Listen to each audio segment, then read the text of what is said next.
voy a hablar sobre la salvación. Sobre la salvación. ¿Qué es la salvación? Básicamente, ¿de qué se trata la salvación? Y el título como tal es Proceda a la salvación. Proceda a la salvación. Ese es el título en esta mañana. Nosotros debemos entender qué es la salvación. La salvación es un término griego que viene de... El término griego como tal se llama soter, soteriología. Ese es el término griego, salvación. Y en la Biblia, en el Nuevo Testamento, encontramos tres palabras importantes con relación a la salvación. Sozo, S-O-Z-O, sozo, que significa salvación, que significa librar, preservar, cuidar, librar, rescatar, proteger, guardar. Eso es sozo en griego, que está en el Nuevo Testamento implícitamente. Sozo. Luego está soter, soter, S-O-T-O-R, soter en griego, con dos punticos de diéresis en la O, primera O, en la O, soter, soter. Soter significa el Salvador, el Salvador. Porque mucha gente puede decir que hay muchos salvadores, ¿no? Pero solamente hay un Salvador nomás, un solo Dios. Y finalmente hay una tercera palabra que es soteria, soteria, como suena así, S-O-T-E-R-I-A, soteria. Y soteria significa salud y salvación. Y esa salud y salvación lo encontramos en 3 de Juan, verso 2. Amado, yo deseo que seas prosperado en todas las cosas y que tengas salud, así como prospera tu alma. Allí se reúne soteria. Allí se está hablando de ese tema como tal. 3 palabras que tienen que ver con lo que es la salvación. Entonces uno a veces le pregunta a las personas, ¿tú de qué eres salvo? Entonces todo el mundo le dice a uno de los pecados, de mis pecados, pero sí, ¿de cuáles pecados? Acuérdese que hay que saber o tener claro que hay pecados de la conducta y hay un pecado de muerte. Hay un pecado que son de muerte y hay otro pecado que no son de muerte. Los pecados que no son de muerte son los pecados de la conducta. Pero eso no significa que entonces porque tengamos mala conducta sigamos haciendo malas cosas. ¿Me hago entender? La Biblia dice en Romanos capítulo 12, el verso 2, que nosotros debemos renovar nuestra mente cada día. Todos los días debemos renovar nuestra mente. Y la mente implica el alma, el alma, el alma. El alma está en las emociones, el intelecto y la voluntad. Ya sabemos que en el alma están las emociones, el intelecto y la voluntad. Y esa alma es totalmente diferente al espíritu. Espíritu y alma son completamente diferentes. Tiene que tener claro eso. La gente alimenta el alma, pero no alimenta el espíritu, ¿sí? Y hay que saber hacer la diferencia. Es importante que lo entendamos. Así que vaya conmigo a Salmo capítulo 3, por favor. Abra su Biblia, Salmo capítulo 3, para iniciar. Nosotros usamos bastante la Biblia. No usamos las palabras de los hombres, usamos la palabra del Señor. Así que el Salmo, el capítulo 3, nos habla al inicio de todo lo que es, o hace una parte de lo que es la salvación. Dice, oración matutina de confianza en Dios. Salmo capítulo 3. Recuerde una vez más que el nombre que es sobre todo nombre es el nombre de Jesús. Lo que pasa es que en la Biblia, en el Antiguo Testamento, ha sido revelado como Jehová. Dios es un Dios procesual. Procesual. En el Antiguo Testamento se presentó al pueblo de Israel con el nombre que es con el nombre del tetragramatón. O sea, yo soy el que soy. YHWH. No había un nombre claro en el Antiguo Testamento, pero en el Nuevo Testamento ya la situación cambia por completo y en el Nuevo Testamento ya el nombre ha sido revelado. ¿Cuál? Jesús. Jesús es el nombre del Dios eterno. En el Antiguo Testamento no aparece el nombre Jesús. Usted lee desde Génesis hasta Malaquías, no va a encontrar jamás el nombre de Jesús. Pero a partir del Nuevo Testamento aparece ahora sí el nombre de ¿quién? De Jesús, el nombre revelado, que es lo que habla Filipenses capítulo 2, versos 9, 10 y 11. ¿Ok? Ahora, Salmo capítulo 3 dice, oh Jehová, ese Jehová, vuelvo y repito, es el nombre que se le dio con las consonantes desde el siglo IV, para que entendamos toda la palabra. Dice, oh Jehová, o Yahvé, en otras versiones bíblicas dice, oh Yahvé, en la Dios habla hoy dice, oh Yahvé, en Reina Valera dice Jehová. Hay muchas versiones bíblicas. Dice, oh Jehová, cuánto se han multiplicado mis adversarios y muchos son los que se levantan contra mí. Muchos son los que se levantan contra mí. Está hablando el salmista David. Dice aquí, muchos son los que se levantan contra mí y no hay para él salvación en Dios. ¿Qué está diciendo David en el Salmo? Le están diciendo que los enemigos de él estaban diciendo que no había salvación para él, para David. Y así puede haber gente que le diga a usted que no hay salvación, que usted no va a tener salvación. Salvación de varios aspectos: salvación de salud, salvación de sanidad, salvación económica. Pero aquí no estamos hablando de ese tema, sino estamos hablando de la salvación de ¿qué? Del espíritu. Salvación de la vida eterna, de tener vida eterna. Ahora está diciendo en el verso número 3: mas tú, Jehová, eres escudo alrededor de mí. Él es nuestro escudo. Luego dice: mi gloria y el que levanta mi cabeza. Si hoy estás acongojado, pues déjame decirte que Él es el Dios que pelea a favor tuyo y además el que levanta tu cabeza, el que te anima, el que te restaura y el que te sana. Verso número 4. Con mi voz clamé a Jehová y Él me respondió desde su monte santo. Con mi voz clamé. ¿Qué tenemos que hacer nosotros? Buscar al Señor, clamar, buscarlo. Verso número 5. Yo me acosté y dormí y desperté porque Jehová me sustentaba.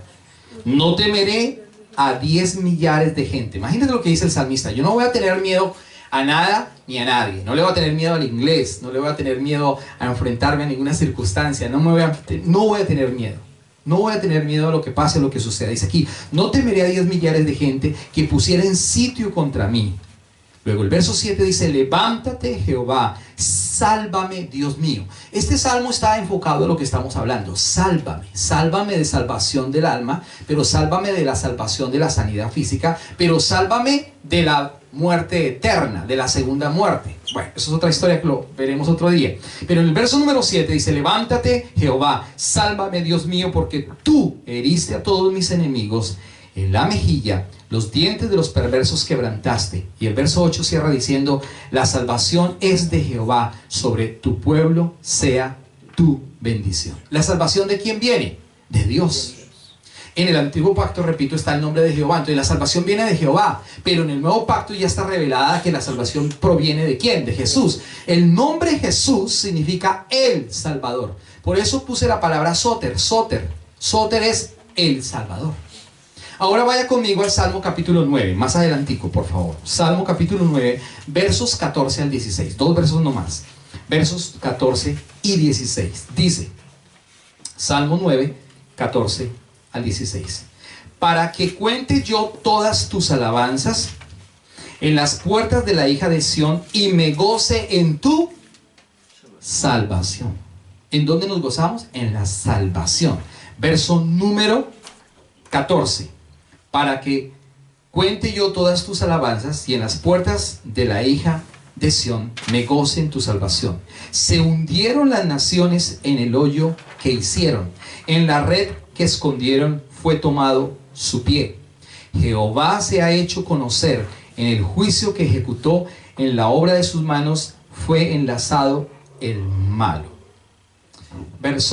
Vaya ahora conmigo al 91, Salmo capítulo 91, por favor. Salmo capítulo 91. Y los mismos versos, 14 al 16. 14 al 16.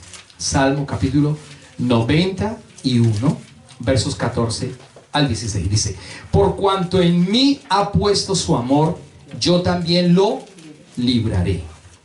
Le pondré en alto, por cuanto ha conocido mi nombre. Me invocará y yo le responderé. Con él estaré yo en la angustia.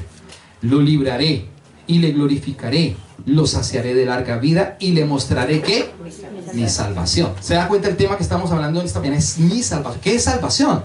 ¿De qué somos salvos? ¿Por qué necesitamos a Dios? No, es que yo no necesito a Dios. Yo nací en una religión y ahí me quedé. Pero es que nosotros no predicamos religión, predicamos a Jesús, que es diferente, porque a veces nos pegamos desde la religión y de la tradición. Marcos el capítulo 7 dice que hay una tradición. La tradición de los hombres ha invalidado lamentablemente la palabra de Dios.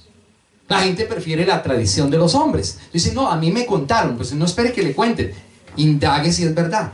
Cabe en la fuente, cabe en la fuente. ¿En dónde hay que cavar? En la palabra. Si usted no cava en la palabra, usted cree lo que otros piensan, lo que otros le dicen, lo que otros le cuentan, pero no tiene la experiencia personal de conocerlo a él por la palabra. Así que usted tiene que conocer la palabra. Oseas dice claramente, mi pueblo pereció. ¿Por qué? Porque le faltó ¿qué? Conocimiento de la palabra. Y eso es lo que la gente dice, no, pues a mí me cuentan que tal cosa. No, no puede que esperar que le cuenten, sino tenga la experiencia personal de qué es la salvación. Por eso el versículo número 16 dice, le mostraré mi salvación. Hay 7 cosas implícitas en esos 2 versículos. Mire, si usted mira la primera parte, dice, número 1, lo libraré. Número 2, lo pondré en alto. Número 3, me invocará y yo le responderé. Número 4, con él estaré en la angustia. Número 5, lo libraré y le glorificaré. Y número 6, lo saciaré de larga vida. Y el 7, le mostraré mi salvación. 7 cosas espectaculares y no las habíamos visto quizás. ¿Qué es lo que hace Dios con nosotros? Número 1, nos libra del mal. Número 2, nos pone en alto. Número 3, cuando nosotros lo invocamos a Él, Él nos responde. Número 4, nos dice aquí, con Él estaré en la angustia. Cuando estemos en angustia, Él es el que nos acompaña, Él es el que nos guía, Él es el que nos ayuda. Número 5, nos librará de cosas tremendas y nos glorificará. Número 6, nos saciará de larga vida. ¿Cuántos quieren vivir harto tiempo? Hay otros que están deprimidos, pero nosotros queremos vivir mucho tiempo. Dice que lo saciaré de larga vida. Y al final dice, le mostraré mi salvación. Entonces, esa es la pregunta. Ahora, ¿de qué somos salvos? La pregunta es esa, ¿de qué somos salvos? ¿No? De mis pecados. Sí, pero más que eso, somos salvos de 2 cosas. Número 1, de la maldición de la ley. Y número 2, de la ira de Dios. Número 1, ¿de qué somos salvos? De la maldición de la ley. Y número 2, de la ira de Dios. ¿Por qué de la maldición de la ley? Recuerda que la ley no es mala. La ley es buena, santa y justa. La ley proviene de Dios. Claro que sí proviene de Dios. Dios inicialmente en la ley que le dio, la ley fue dada al pueblo de Israel. No fue dada a los gentiles. Entiéndase bien que el término gentil es todo aquel que no nació en Israel. O sea, que no tiene descendencia judía, quiero decir, que no tiene sangre o consanguinidad judía. Esos son los gentiles. Gentiles no es una persona amable, dice tan gentil. No, a eso no se refiere. Gentil es aquel que no está o no pertenece al pueblo de Israel por sangre, por sanguinidad o por herencia, ¿no? Ese es el gentil. Él estaba diciendo que se le entregó la ley al pueblo de Israel y la ley del levirato eran 969 estatutos. 969 estatutos que tenían que cumplir a cabalidad. Por eso Deuteronomio, lo predicábamos hace 8 días, el capítulo 29 y el 28. El 28 es el pretexto del texto del 29. Y está diciendo claramente en el capítulo 28 del 1 al 15 que las bendiciones de la ley, si cumples ¿qué? Toda la ley. Si cumple la ley, entonces será bendita tu familia, bendita tu canasta de amasar, benditas tus animales, benditos. Pero si no cumplen la ley, luego viene desde el versículo 16 en adelante las maldiciones. Y dijimos que en el antiguo pacto Dios hizo un pacto con el pueblo de Israel que incluía bendiciones y que incluía ¿qué? Maldiciones. Maldiciones, pero si no cumplían ¿qué? La ley de Dios. Entonces 969 eran los decretos o los estatutos. Luego se resumieron en 613 estatutos. Y más adelante se resumieron en 10, que es el decálogo. ¿Cuál es el decálogo? Los 10 mandamientos. Los 10 mandamientos que se los entregó el Señor ¿a quién? A Moisés. ¿En dónde? En el monte Sinaí. Para que se los entregara al pueblo de Israel y para que el pueblo de Israel viviera conforme a sus estatutos. Pero lamentablemente pues muchos no cumplieron. De hecho nadie cumplió la ley. El único que la pudo cumplir y terminar fue Jesucristo. Pero luego dice en Juan capítulo 1 el verso 17 y 18 que aunque Moisés trajo la ley, que es verdad porque es de parte de Dios, la ley ya cumple un propósito. ¿Cuál es el propósito de la ley? Llevarnos a Jesucristo. Sin la ley nadie puede ser imputado de algo. En el derecho civil, una persona que mata, y si no existe el estatuto de que matar es malo, pues la persona mata y no sucede absolutamente nada. Si una persona quiere violar, pues viola, porque en el estatuto no aparece, en la ley de ese país o de esa nación, que violar no es malo. Entonces no hay ley que lo castigue, que lo impute. Pero como hay una ley, la ley dice claramente, no violarás, no matarás, etc., en cuanto a la ley civil. Entonces la gente no lo hace. Cuando una persona comete una falla de estas, pues está bajo la ley y va a ser juzgado y va a ser encarcelado. Lo mismo ocurre con la ley del Señor. Dios ha colocado la ley para que el hombre no pecara más, pero más que eso, para que el hombre viera su condición. Su condición de que el hombre no se puede salvar a sí mismo. Su condición de que el hombre es un ser malo, de alguna manera. Su condición de que necesita de un sóter, de un salvador. Y por eso reconocemos que Dios ha enviado a su Hijo Jesucristo a través de la Virgen María, a través de una mujer santa, buena, dice la palabra. Y que por medio de ese vientre nació el Salvador del mundo. Y por eso en Navidad celebramos eso, aunque no es el tiempo correcto. Pero la gente en Navidad lo que hace es otra cosa. Dice, diciembre me gustó para que te vayas. Pero eso no es. Lo que tenemos que celebrar es que Jesús vino a la tierra, que vino el sóter, que vino el Salvador, que vino a traer vida, y vida en abundancia, que es lo que dice Juan 10:10. Eso es lo interesante, que podamos entender por qué somos salvos. Y lo interesante es por qué vamos a un lugar, a una iglesia. No, porque es que es un club. No, no es un club. La iglesia no es un club. Y la iglesia no es una sociedad de amigos. Y la iglesia no es una fundación para hacer casas bonitas. Y la iglesia no es una fundación para amarnos todos y decirnos, apapacharnos aquí todos y decir, ¡ay, tan lindo! No, para eso no es la iglesia. La iglesia es el baluarte de la verdad. La iglesia es columna y baluarte de la verdad. La iglesia somos todos nosotros que hemos sido lavados por la sangre del Cordero, que reconocemos que necesitamos un Salvador y que Él es el único y suficiente Salvador. Usted no necesita otro Dios, no necesita de Mahoma, no necesita de Buda, no necesita de Alá, no necesita de ningún Dios oriental, pseudo-oriental. No necesita de nada de eso. Necesitamos solamente reconocer que Jesús es el Salvador. Así que, ¿de qué somos salvos? De la maldición de la ley. Vaya conmigo ahora a Gálatas, por favor, el capítulo 3. Gálatas, que es una de las cartas del Nuevo Testamento. Gálatas 3:13, por favor. Gálatas, capítulo 3, el versos 13, por favor. Gálatas está después de Segunda de Corintios. Primera de Corintios, Segunda de Corintios, y luego aparece Gálatas, que son las cartas paulinas. ¿Ok? ¿Quién escribió las cartas paulinas? No va a decir que Juan, Pablo. Gálatas 3:13 dice claramente. Dice, Gálatas 3:13. Cristo nos redimió de la ¿qué? De la maldición de la ley, hecho por nosotros maldición, porque está escrito, maldito todo el que es colgado en un madero. ¿De qué nos redimió el Señor? De la maldición de la ley. ¿Se da cuenta que esto no es una dictaprobancia? O sea, que nos estamos inventando algo que no está en la palabra, que nos estamos haciendo una amalgama extraña. No, cuando a usted le pregunten de qué lo está salvando el Señor, el Señor me salvó de la maldición de la ley. Ay, pero es que la ley viene de Dios. Sí, la ley viene de Dios, pero cumple un propósito. ¿Cuál? Llevarme a Cristo. Saber que yo he pecado, que soy pecador y que necesito de una solución. ¿Cuál? Conocer a Cristo. Y conocer a Cristo no se refiere de algo intelectual, no, sí, sino de algo espiritual.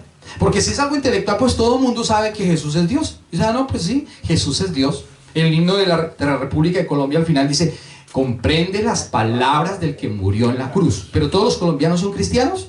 No. Todo el mundo dice ser cristiano. Pero una cosa es ser cristiano nominal y otra cosa es ser cristiano por relación, por haber nacido de nuevo, por conocer al sóter, el Salvador, por tener relación con él. Imagínense un matrimonio donde el esposo pues tienen la luna de miel, hacen una fiesta fabulosa, tienen una buena comida, una buena cena, un buen lugar, hay la luna de miel y a los 2 días se desaparece. Y vuelve a los 6 meses a ver qué sucede, a ver si la esposa le va a tener la comida y el apartamento arregladito. ¿Eso ocurriría? ¿Qué pasaría con la esposa? Lo saca a palo. La esposa no lo va, le va a decir, ¿usted qué se hizo? ¿Qué pasó? Porque no hubo ese tiempo de ¿qué? Comunión. En un matrimonio tiene que haber comunión, en un matrimonio tiene que haber permanencia. Por eso, cuando Cristo habla de la esposa y el esposo, es un símil, una comparación de Cristo y la iglesia. Cristo es el varón, símil, estamos hablando del símil, entiéndame bien, no me va a malinterpretar. Cristo es el varón y la esposa es la iglesia. Y Cristo, ¿qué sufrió? La muerte en la cruz. Por eso el varón tiene que, ¿qué? Trabajar. La Biblia dice que el varón debe, ¿qué? Trabajar, llevar el sustento de su casa. Claro, si la esposa ayuda, amén por eso. Pero desde la palabra, el varón es el que tiene que llevar el sustento de su casa. Él tiene que ser el sacerdote de su hogar en todos los aspectos, económico, espiritual, emocional. Es la columna vertebral, es la cabeza. Aunque la esposa no significa que sea menos. Por el contrario, son iguales. Pero está hablando de, cuando la Biblia habla, dice que el varón debe amar a su esposa. Está diciendo que Cristo amó a la iglesia. Y tanto la amó que dio su propia vida en la cruz del Calvario. Que quiere decir que el varón tiene que dar su vida por su casa, por su familia, por sus hijos. Sostenerla, cuidarla, amarla, respetar, cuidarla. Claro, también respetarla. Pero el enfoque hacia la mujer, ¿cuál es? Dice, y la mujer respete a su marido. Eso dice la Biblia. Y la mujer respete a su marido. Ahora, ¿cómo la iglesia respeta al marido? ¿Cómo nosotros como iglesia respetamos a Jesús?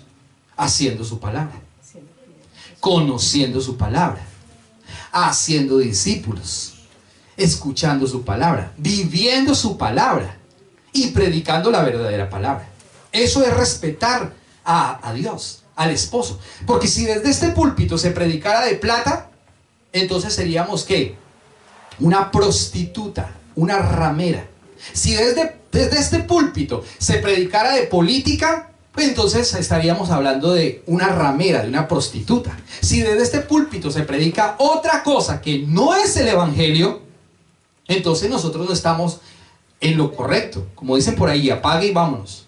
Porque la iglesia es para eso, para predicar el evangelio. La iglesia no es para tener adeptos de política, ni adeptos de cosas extrañas, ni la iglesia no es un lugar para vender calzones. Perdónenme la expresión. Pero es que a veces en la iglesia se vende hasta de todo, ¿no? La iglesia no es para eso. La iglesia es la casa, la iglesia es el lugar, la iglesia es la cabeza, es el lugar donde Cristo reposa su cabeza. La iglesia es la idónea del Salvador. Por eso la iglesia, ¿qué debe hacer? Respetar a su marido. ¿Entiende usted eso? Ese tema tan espectacular? Ese es el símil que el Señor hace, y por eso a los varones nos toca duro. Tenemos que trabajar, tenemos que dar, tenemos que honrar a nuestra familia. Pero la esposa, ¿qué debe hacer? Sujetarse al marido. Pero cuando habla de sujetarse no significa ser boba, tampoco. Sino significa que debe amar a su esposo, respetar a su esposo, cuidar su familia, ¿cierto? Eso es lo que está diciendo. No está diciendo que si el esposo le pega, entonces también ponga la otra. Eso no está diciendo, pues vaya, demándelo, que es otra cosa diferente. Porque hay gente que es boba también y se deja pegar todo el tiempo. Pero eso no es lo que está diciendo la Biblia. Entonces, aquí está hablando de eso, de que somos salvos de la maldición de la ley. Gálatas 3:3 entonces lo está diciendo claramente. Cristo nos redimió de la maldición de la ley, hecho por nosotros maldición. Porque está escrito, maldito todo el que es colgado en un madero. ¿Quién se hizo maldito? Jesús se hizo maldito por amor al Padre, por amor a sí mismo y por amor a nosotros. Ese es el orden. Tremendo, tanto amor, qué exagerado amor. El amor de Dios es tan exagerado que nosotros lo vemos como, sí, Él murió por nosotros, sí. Obligado a morir. Sí, exacto, obligado a morir. Entonces date cuenta de ese amor tan extraordinario. Estas 2 horitas que le dedicamos al Señor es mínimo, es mínimo. Y a veces nos desesperamos y empezamos a mirar el reloj y ya queremos salir. Pero y el Señor que dio su vida por nosotros, para que fuésemos salvos. Entonces, número 1, nos libró de ¿qué? De la maldición de la ley. Y número 2, nos libró de la ira de Dios. Romanos, por favor, el capítulo número 5. Romanos capítulo 5 está después del libro de los Hechos. Romanos capítulo número 5. Los versos 8 al 11. Romanos capítulo número 5, versos número 8 al 11. ¿Ok? Dice la palabra: mas Dios muestra su amor para con nosotros, en que siendo aún pecadores, Cristo murió por nosotros. Verso número 9. Gracias. Pues mucho más, estando ya justificados en su sangre, por él seremos ¿qué? Salvos de la ira. ¿Salvos de qué? De la ira. De la ira. ¿De cuál ira? De la ira de Dios. Y esa ira de Dios es con relación a aquellos que no quieren tener relación con Dios. Mire, llegar a un país como estos, de primer mundo, mucha gente ya no quiere tener relación con Dios. Lástima. Antes los hijos, uno viene a estos países para mejorar muchas cosas. Y muchos hijos se pierden porque hay tantas cosas en este país que eso todo es normal. Todo es normal. Y si no tiene uno a Dios, la gente se desliza, se pierde, se extravía. Los hijos ya se cambian. La ira de Dios sobre ellos. Tremendo. Si nosotros no buscamos a Dios, la ira de Dios está sobre los que no buscan a Dios. Y por eso es que nosotros predicamos el Evangelio, para que la gente venga al amor de Dios, para que venga el perdón de Dios, para que venga la misericordia de Dios. ¿Cuántos niños han venido aquí de otras naciones y se han perdido? Ya son gays, homosexuales, lesbianas, prostitutas, drogadictos, etcétera, etcétera. Porque aquí todo es normal, normal. Pero no es normal, desde el punto de vista de la palabra no es normal. Por eso dice la Biblia, la ira de Dios. Verso número 8, 9, está diciendo, verso 9, 5, 9. Pues mucho más, estando ya justificados en su nombre, por él seremos salvos de la ira. Porque si siendo enemigos, dice la palabra, fuimos reconciliados con Dios. Antes éramos enemigos de Dios. ¿Cuándo? Cuando no teníamos relación con Dios. Por la muerte de su Hijo fuimos reconciliados. Mucho más, estando reconciliados, seremos salvos por su vida. Somos salvos por la vida que Él dio en la cruz del Calvario. Él nos reconcilió. Él fue el puente. Él es el puente. El verso número 11 dice: y no solo esto, sino que también nos gloriamos en Dios por el Señor nuestro Jesucristo, por quien hemos recibido ahora la ¿qué? Reconciliación. Antes estábamos lejos de Dios, pero dice que Él nos acercó por medio del Hijo. Ah, no, pero es que yo toda la vida he sido católico, apostólico y romano. Ay, pues, ¿pero qué es eso? Usted tenía una religión, un cajón. Ay, no, pero yo soy evangélico. Pues también somos cristianos evangélicos. Pero eso no significa que por ser cristiano evangélico usted es salvo por la religión. Nadie es salvo por ninguna religión. Somos salvos por el Salvador, que se llama Jesucristo. No es la religión. Ninguna religión te va a salvar. Ni siquiera es la conducta. No robo, no mato, no fumo. Yo soy buena gente, no necesito de Dios. Y como no necesito de Dios, soy bueno. Y como soy bueno, voy para el cielo. Tampoco es verdad. Es un autoengaño. Porque no es por la conducta que somos salvos. Es que obligatoriamente tenemos que pasar por un filtro. Y por eso Juan 14:6 dice: yo soy el camino, la verdad y la vida. Nadie va al Padre sino por mí. ¿Quién se atrevió a decir eso antes? Nadie. Nadie pudo decir. Buda nunca dijo eso. Buda no dijo: nadie viene al Padre sino por mí. Nunca lo dijo. Nadie dijo eso. Solamente Jesucristo. Él lo pudo decir porque Él fue a la cruz, murió, y la Biblia dice claramente que resucitó al tercer día, y no se presentó a 3 o 4 personas. La Biblia registra en el libro de los Hechos que a más de 500 personas durante un periodo de 40 días se presentó a las personas diciendo: he resucitado. Hay una evidencia, y por eso esa evidencia dice antes de Cristo y después de Cristo. Por eso tenemos la seguridad de quién es el Cristo que nosotros conocemos y en quién hemos confiado y cuál es su nombre y de qué somos salvos. De la ira de Dios y de la maldición de la ley, está diciendo la palabra. Así que somos salvos de esa ira de Dios. Jesús es causa de salvación para los que obedecen. Jesús es causa de salvación para los que obedecen. O sea, ¿hay gente que conoce a Dios? Sí, desde la mente, intelectualmente, pero no es causa de ¿qué? Obediencia. No es obediente. Una cosa es conocerlo intelectualmente. Usted puede conocer a Dios intelectualmente. Usted puede conocer a Dios teológicamente. Usted puede conocer a Dios místicamente. Usted puede conocer a Dios dogmáticamente. Usted puede conocer a Dios científicamente o naturalmente por lo que Dios ha creado. Sin embargo, eso no es garantía para tener salvación. Eso no es garantía para tener salvación. Ahora vaya conmigo al libro de los Hebreos, por favor. Hebreos capítulo 5, versos número 7 al 9. Hebreos capítulo número 5, versos número 7 al 9. ¿Ok? Carta a los Hebreos, capítulo número 5, verso 7 al 9. Dice la palabra, Hebreos capítulo 5, versos 7 al 9. Dice, y Cristo en los días de su carne, o sea, en los días que Él estaba aquí en carne, dice, ofreció ¿qué? Ruegos. ¿Y qué más ofreció? Y súplicas con gran clamor. ¿Y qué más ofreció Jesús al Padre? Lágrimas. Le hago la pregunta, ¿usted ha llorado alguna vez por y para Dios? ¿O ha llorado porque la esposa lo dejó, porque el novio lo dejó, porque quedó sin plata? Por eso sí lloramos. Pero la pregunta, ¿usted ha llorado delante de Dios porque usted lo necesita? ¿Porque lo necesitamos? ¿O lloró porque la novia lo dejó? ¿O llora, ahí sí busca a Dios porque la mamá está enferma de cáncer? Entonces ahí sí busca a Dios, mi mamá está enferma, Señor, ayúdame. Y se den los lagrimotes. ¿Pero por qué? Porque ahora sí ve la necesidad. Pero si la mamá está bien, ya no hay necesidad de buscar a Dios. Si en la cuenta bancaria usted tiene 100 millones de pesos colombianos, o 50.000 dólares, o 80.000 dólares, ¿usted estaría buscando a Dios?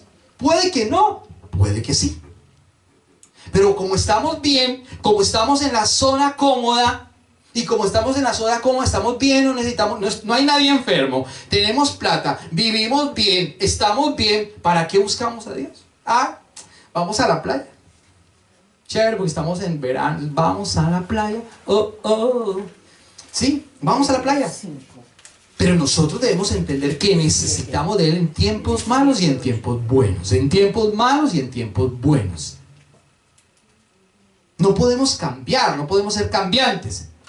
No podemos cambiar, sino que debemos reconocer que Él es el Sóter, el Salvador, el que nos libró de la ira de Dios y de la maldición. Y por eso Hebreos vuelve a decir 5, 7 y 9, hasta 9, dice el verso número 5, así tampoco Cristo se glorificó a sí mismo. Verso número 7, perdónenme. Y Cristo en los días de su carne, ¿qué ofreció? Lágrimas. Lágrimas al que le podía librar de la muerte. Jesucristo mismo rogándole al Padre, siendo Dios mismo. ¿Y sabía que Jesús tenía pecado? No, Jesús nunca tuvo pecado. Sin embargo, Él estaba rogándole al Padre. Dice que con lágrimas para que lo librara ¿de qué? De la muerte. Sin embargo, Él mismo dice que en el Getsemaní Jesús mismo dijo, Padre, pero yo te pido que no se haga mi sino la tuya. Y a veces nos pasa eso, Señor, yo no quiero pasar allá, no quiero hacer esto, no quiero, Señor, pero, ay, Señor, ayúdame. Padre, no se haga mi voluntad, sino la tuya. Y eso es difícil. Pero aquí lo más interesante es que no estamos hablando de cualquier hombre, estamos hablando de Dios mismo. Dios se sujetó y lloró lágrimas, lágrimas, lágrimas, lágrimas, ruegos. ¿Se imagina? Jesús no estaba ya, Señor, Padre, ayúdame, tú eres un bacán conmigo, ayúdame. Ay, hágame la segunda. No. Sino que Él estaba con ruegos. ¡Padre! ¡Ayúdame! Con ruegos, con pasión, lágrimas. La Biblia dice que Él sufrió algo científicamente o médicamente llamado hematohidrosis, que es una ruptura de los vasos sanguíneos con el agua del cuerpo. Y la Biblia dice que él sudaba gotas de sangre en el Getsemaní, porque sabía que iba a morir en una cruz del Calvario, a llevar los pecados de toda la humanidad. Tremendo. En su angustia estaba clamando al Padre. En su dolor estaba clamando al Padre. Se da cuenta lo hermoso y lo espectacular que usted y yo podemos entender y tener la seguridad que en Él y solamente en Él hay salvación. Que Él es el Sóter, que Él es el Padre de las luces, que Él dio su propia vida por amor a sí mismo y por amor a nosotros. ¿Para qué? Para tener salvación, para que nosotros podamos tener salvación. Ahora, para tener salvación debemos tener o debemos recibir ¿qué? Humildad de la palabra, ser humildes a la palabra, porque hay gente que no es humilde a la palabra. Hay gente que piensa sabérselas todas, dice, no, yo ya me las sé todas, yo he leído la Biblia 10 veces.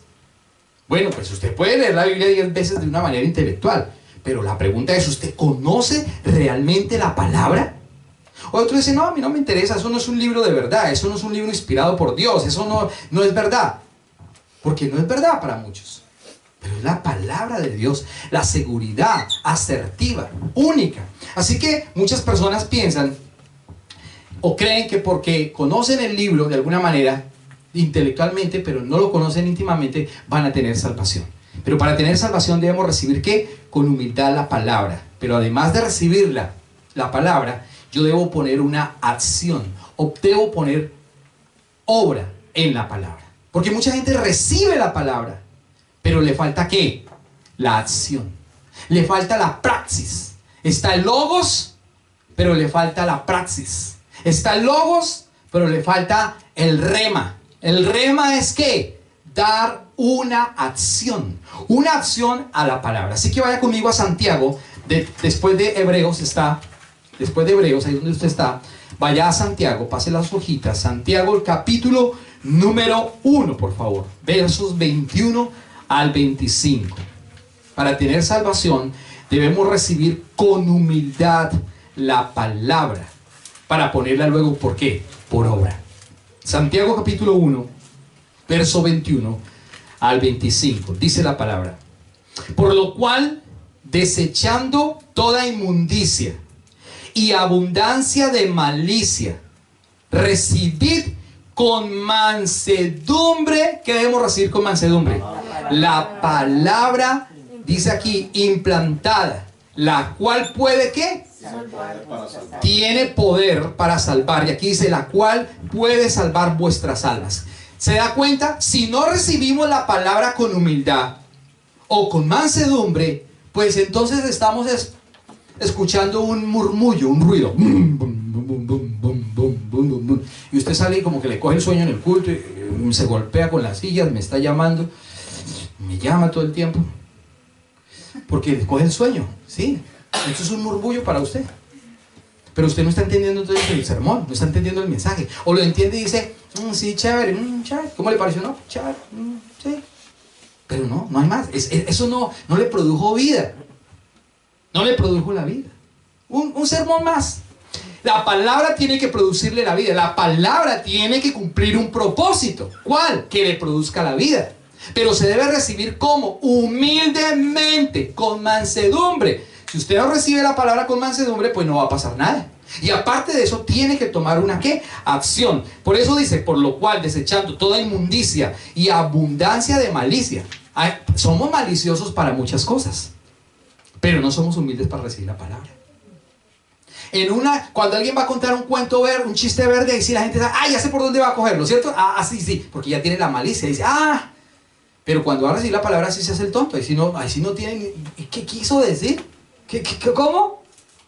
Porque no tiene la sabiduría, no tiene la humildad, la mansedumbre. Entonces dice, por lo cual, desechando toda inmundicia y abundancia de malicia, recibid con mansedumbre la palabra implantada, la cual puede salvar vuestras almas. Verso 22. Pero sed hacedores de la palabra y no tan solamente ¿qué? Oidores, engañándoos a vosotros mismos. La gente escucha el mensaje pero no lo hace. Que la gente escucha el mensaje pero no lo hace. Entonces la gente dice, no, que Romanos 12 que hay que renovarse, pero no se renueva. Que hay que orar, pero no ora. Que hay que leer la palabra, pero no lee. Que hay que asistir, pero no asiste. Entonces, ¿somos iglesia o no somos iglesia? Es que tiene que haber una acción. Cuando uno recibe la palabra implantada, implantar, ¿qué es? Meterla. ¿Qué estamos haciendo en esta mañana? Metiendo la palabra. ¿En dónde? En su espíritu. Así se mete la palabra, hay que implantarla. Usted ha visto al plantador, a los cultivadores. ¿Qué hacen los cultivadores? Botan la semillita nomás, algunas sí, son silvestres. Pero, ¿qué se hace? Preparan la tierra y luego meten la semilla y esperan el tiempo para que dé fruto. De la misma manera que estamos haciendo, botando la palabra, dando la palabra, implantando la palabra para que esta palabra produzca ¿qué? Frutos. Frutos de salvación, frutos de vida, frutos de muchas cosas, frutos de ministerio, frutos, muchos frutos. Un día Diego va a predicar acá, me imagino. Un día Paola va a cantar aquí o va a predicar.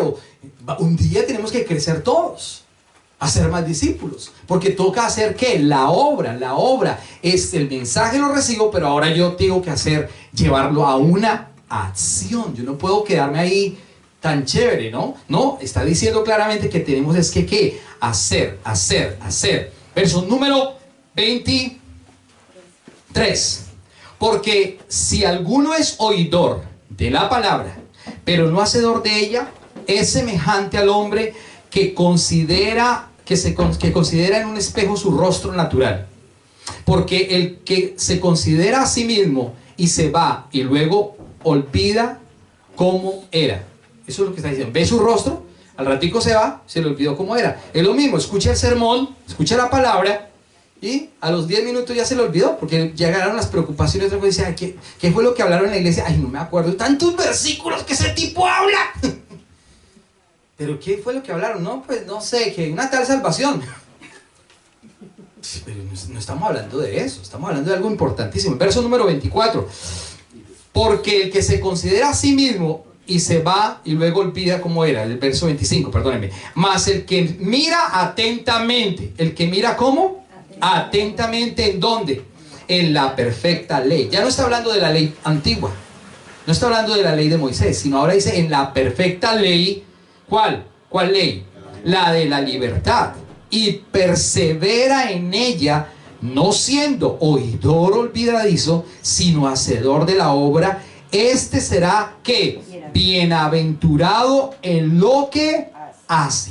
Bienaventurado en lo que hace. ¿Se da cuenta claramente? Entonces él está diciendo acá que tenemos que ser no oidores olvidadizos, sino que tenemos que hacer la obra, tomar carta en el asunto. Yo escucho el mensaje, yo tengo que empezar a poner. Cada domingo que se predica un mensaje tiene que haber un resultado en nuestra vida. ¿Qué tengo que hacer? Ah, yo ya entendí 2 cosas. Que ya soy salvo de ¿qué? De la maldición de la ley. 2, que soy salvo de la ira de Dios. Ahora, ¿qué debo hacer? Ser consecuente con eso y permanecer. La ley el secreto de ser un cristiano es permanecer. No es ir a un día nomás y ya soy salvo. No, la Biblia dice que debemos permanecer, que debemos cuidar la salvación con temor y con temblor, que debemos estar todo el tiempo en porque podemos salirnos y desviarnos, dice la palabra en el Salmo capítulo 119, 21, dice claramente: maldito todo aquel que se desvía de la verdad. Maldito todo aquel que se desvía de la verdad. O sea, que no podemos desviarnos. Y si nos desviamos, la Biblia dice que es maldito, anatema. Primera de Pedro, ya terminamos acá. Primera carta de Pedro, más atrás, por favor. Versos número 1. Primera carta de Pedro, capítulo 1, perdónenme. Primera carta de Pedro, capítulo 1, versos 3 al 12. Y aquí terminamos. Amén. La salvación es una esperanza viva. La salvación es una esperanza viva. ¿Por qué esperanza? Porque aunque ya la tenemos dada desde que lo que hizo Jesús, en la fe ya tenemos la salvación. Pero esa es una esperanza porque va a ser en el futuro. Somos salvos en la fe. ¿Tenemos la seguridad? Claro que sí.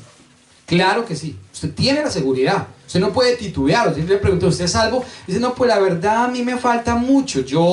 La verdad, yo tengo que ser mejor esposo. La verdad es que la Biblia no está diciendo que usted sea salvo porque sea buen esposo. La Biblia dice que usted es salvo porque reconoce a Jesús, que es diferente. Claro, la consecuencia de reconocer a Jesús, usted se va a convertir en un mejor esposo. O en una mejor esposa. O en una mejor persona. Es diferente, pero no por las acciones o por la conducta va a tener la salvación.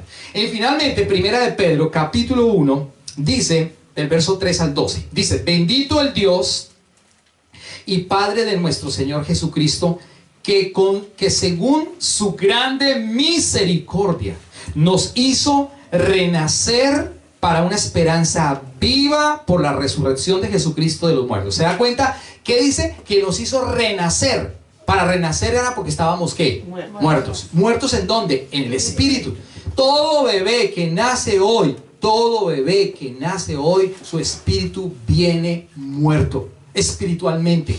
Solamente su alma y su cuerpo están perfectos y están bien. Pero ese bebé tiene que reconocer a Jesús. Ese bebé tiene que reconocer el camino, la verdad y la vida. ¿Para qué? Para que tenga vida. ¿Se da cuenta? ¿Por qué cree que los católicos bautizan a los niños a los 6 meses? O al mes. Porque ellos piensan que bautizando al bebé se va a salvar. Pero no es por el bautizo que se salva. La Biblia dice que la salvación viene de ¿quién? Soter, Jesucristo, el Salvador. Claro, hay que bautizarse, sí. Pero Jesús se bautizó cuando tenía ¿cuántos años? 30 años. Porque siendo Dios, bajó las aguas a los 30 años. Él no fue cuando bebé que lo sacaron del pesebre y lo mandaron allá y le pusieron agüita del río Jordán en la cabecita, por aspersión o por inmersión. No. Él tomó una decisión, siendo el mismo Dios. Dijo, yo me bautizo como ejemplo, muero a mí para darte a ti la gloria. Tremendo, ¿no? Tremendo, para darle al Padre la gloria. Ahora, verso número 3 dice, bendito el Dios y Padre de nuestro Señor Jesucristo, que según su grande misericordia nos hizo renacer para una esperanza viva por la resurrección de Jesucristo de los muertos, para una herencia incorruptible, incontaminada e inmarcesible, reservada ¿en dónde? En los cielos para nosotros. ¿En dónde está reservada su herencia? Entonces deje de pelear por carros, casas, vacas, leches. Claro, no estoy diciendo que no lo necesita. Claro, necesitamos las vacas, la leche, el perro, la vaca, el carro. Todo eso lo necesitamos de alguna manera. Pero no es lo importante. Porque la herencia nuestra no es aquí. La herencia nuestra está ¿en dónde? En los cielos, dice la Biblia. Los cielos. Y acuérdense que hay 3 cielos. Primer cielo, segundo cielo, tercer cielo. Dice Reyes y Crónicas. Y Dios está fuera de los cielos, de los cielos, de los cielos. ¿Y el Hijo está en dónde? En la diestra del Padre, en el tercer cielo, en el lugar creado. Y allá vamos a ir, espero. Pero si usted se muere hoy, no va para el cielo, sino va al paraíso. Y no es el paraíso de Adán, sino otro lugar, esperando que la segunda venida de Cristo. Para luego al final, después del milenio, vendrán ¿qué? El juicio del trono blanco. Entonces hay un orden. En este momento no hay nadie en el cielo, humanamente hablando, no hay nadie en el cielo. Ay, David está en el cielo. No, su merced, no está en el cielo. ¿Abraham está en el cielo? No está en el cielo. ¿Jacob está en el cielo? No está en el cielo. ¿María está en el cielo? No está en el cielo. Es un invento. Pero la Biblia no registra eso. Porque en el cielo todavía no ha llegado nadie. El único que está en el cielo se llama Jesús. Esperando que todos procedan ¿a qué? Al arrepentimiento, a que lo reconozcamos a Él como el Soter, el Salvador, a que tengamos vida por Él y para Él. Pero si usted no lo reconoce, no hay salvación. Por eso leímos el Salmo. Muchos dicen no hay salvación para Él. Y puede que no haya salvación para Él o para cada uno de nosotros si no reconocemos a Jesús y si no tenemos relación con Él. Por eso está entonces, continúa diciendo el verso número 5, que sois guardados por el poder de Dios mediante la fe para alcanzar ¿qué? La salvación. ¿Ya tenemos la salvación? Sí, en la fe en Cristo Jesús. Por los méritos de Cristo ya la tenemos. Pero luego dice que tenemos que alcanzarla. Por eso el ser cristiano debe ¿qué? Permanecer. Porque se puede ¿qué? Perder. Aunque Juan Calvino diga que no, o haya dicho porque está muerto. Eso fue en el siglo número 15. Aunque los calvinistas digan que la salvación no se pierde, la Biblia dice que sí se pierde. Y no estamos defendiendo una tesis de Juan Jacobo Arminio. No estamos defendiendo esa tesis. La tesis de Juan Jacobo Arminio está siendo completamente destruida por la antítesis bíblica de Primera de Pedro y de Hebreos capítulo 2. Entonces está diciendo que sois guardados por el poder de Dios mediante la fe para alcanzar la salvación que está preparada para ser manifestada en el tiempo postrero. ¿Se da cuenta cuándo va a ser manifestada la salvación? En el último tiempo. ¿Usted es salvo? Por la fe sí. Pero si usted no tiene relación con Dios, su salvación, ¿qué va a pasar con su salvación? Se va a perder. Y por eso repito, los calvinistas dicen que no sé, los bautistas, la iglesia cristiana bautista, y más de un concepto. MacArthur dice que la salvación no se pierde. El mexicano, se me olvida el nombre del mexicano, el que tú escuchas, Armando Alducin dice que la salvación no se pierde. Ahí su merced. No le crea a ningún hombre, crea lo que dice la palabra de Dios, porque la palabra de Dios no cambia, no cambia. No cambia, no le pregunte a los hombres, pregúntele a Dios por la palabra, porque la palabra es única. Usted no crea lo que diga el pastor X, no crea lo que diga el papa X, no crea lo que diga el cura X, no crea lo que diga el pastor, crea lo que dice la palabra. Ahí está. Pero como no la conocemos, pensamos unos conceptos que no son la verdad. Y él está diciendo que esa salvación va a ser ¿cuándo? ¿Cuándo va a ser dada? En los tiempos, en los últimos tiempos, es manifestada en los últimos tiempos, en los tiempos postreros. Al final llegaremos a la meta. Verso número 6. En lo cual vosotros os alegráis, aunque ahora por un poco de tiempo, si es necesario, tengáis que ser afligidos en diversas pruebas. ¿Usted tiene pruebas? Todos los días tenemos pruebas. Todos los días usted tiene pruebas. Todos los días tenemos aflicción. Hay una secta que dice, pare de sufrir. Eso es mentira. Pare de sufrir. Eso es un invento de los hombres. Y es un lugar lleno de gente. Porque está diciendo, pare de sufrir. Pare de sufrir es una mentira. Pare de sufrir es billete, dinero. Pare de sufrir. Pare de sufrir. Pague para dejar de sufrir. Es más bien. Pero la Biblia no habla de eso. Por eso el concepto no es verdad. Aquí está diciendo que nosotros seguimos con pruebas, con dificultades, con problemas, con tribulaciones, con angustias. Pero, tenga la certeza, la seguridad de que usted y yo tenemos un sóter, un Salvador, llamado Jesús, que prometió ¿qué? La salvación. Y que si usted permanece, entonces y solamente entonces, vamos a obtener la salvación en el tiempo final. Hay que llegar ¿a dónde? A la meta. Dijimos claramente que ser cristiano no es una carrera de 500 metros planos, o 100, o 50, sino es una maratón. Es una maratón. Hay que ser cristiano no es que se pensiona, ¿no? Muchos pastores se pensionan. No, ser cristiano es permanentemente. Y está finalizando aquí y dice, el verso número 7, gracias. Para que sometida a prueba, ¿se da cuenta? Sometida a prueba vuestra fe. Si usted tiene fe, va a ser sometida a prueba. Sometida a prueba vuestra fe, mucho más preciosa que el oro, el cual, aunque perecedero se prueba con el fuego, sea hallada en alabanza, gloria y honra, cuando sea manifestado, ¿quién? Jesucristo. Jesucristo ya se manifestó hace 2000 años. Pero Él se va a volver ¿a qué? A manifestar la segunda venida de Cristo. ¿Usted está esperando la segunda venida de Cristo? Hay que esperar la segunda venida de Cristo. Maranata. Maranata significa viene pronto. Y Él ya viene pronto. Usted no se da cuenta de los eventos que están sucediendo en el mundo. El microchip, los homosexuales, el lesbianismo cada día se aumenta más. La gente pelea por esas cosas. La política, los ladrones, las falsas doctrinas, los terremotos, los maremotos, los problemas que la tierra está gimiendo, dice la palabra que la tierra gime, esperando que venga el Salvador. Y ya casi va a venir por segunda vez. Pero la segunda vez va a levantar a su verdadera iglesia. La pregunta es, ¿usted es verdadera iglesia? ¿O simplemente asiste a una iglesia? Es diferente, ¿no? Dice, no, pues yo asisto a una iglesia. Entonces no es iglesia.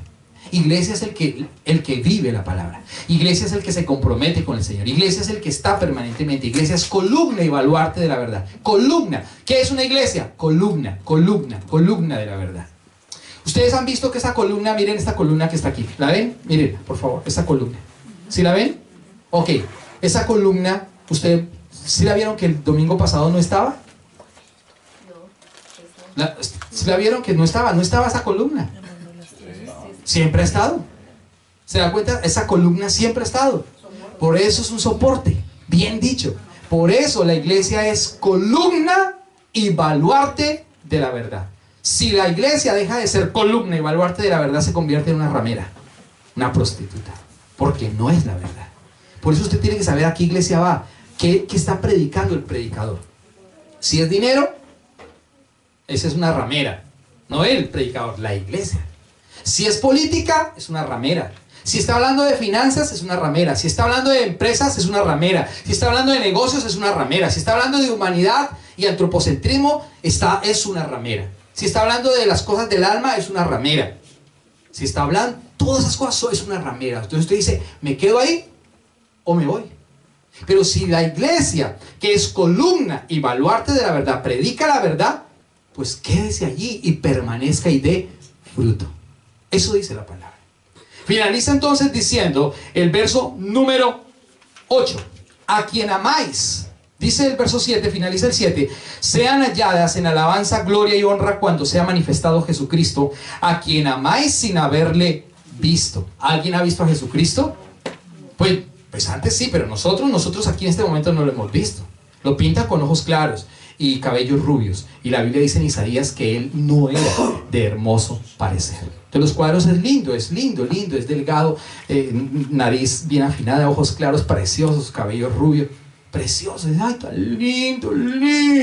Ay, pero no era él. La Biblia dice que él no tenía hermoso parecer. Tremendo. Precisamente por eso, para que la gente no lo mirara con su espectacular figura, sino para que lo conociera por lo que él era, por lo que él es, por lo que él representa, porque él es el Hijo de Dios, por la palabra de verdad. Tremendo. Entonces dice, a quien amáis sin haberle visto, en quien creyendo, aunque ahora no lo veáis, os alegráis con gozo inefable y glorioso. Verso 9, obteniendo el fin de vuestra fe. ¿Cuál es el fin de nuestra fe? Que es la salvación de vuestras almas. ¿Se da cuenta? El fin de que usted esté aquí no es que lo venga a entretener, ni que yo lo venga a robar. Ese no es el fin. El fin es que usted permanezca en Cristo, conozca a Cristo, haga discípulos. Porque para eso nos llamó la palabra Mateo 28, 19. Y aparte de eso, para que usted tenga la salvación, dándole una palabra que implantada. ¿En dónde? En su espíritu. Verso 10. Los profetas que profetizaron la ley y los profetas profetizaron de Jesús. Los profetas que profetizaron de la gracia destinada a nosotros inquirieron diligentemente, indagaron acerca de esta salvación. ¿En quién está la salvación? Dice que los profetas inquirieron, miraron, analizaron, no comieron entero, no tragaron entero, buscaron quién es el Salvador, quién es el Soter y en quién es la salvación. Luego en el verso número 12, a estos se les reveló, o sea, a los profetas, no que para ellos, dice aquí, que no para ellos mismos, sino para nosotros, administraban las cosas que ahora no os son anunciadas por los que os han predicado el Evangelio por el Espíritu Santo enviado del cielo, cosas de las cuales anhelan mirar los ángeles. Tremendo. Dice que los profetas administraron ¿qué? La gracia. Inquirieron, indagaron, no para ellos, porque ellos murieron, todos los profetas murieron. ¿Cuál fue el último profeta?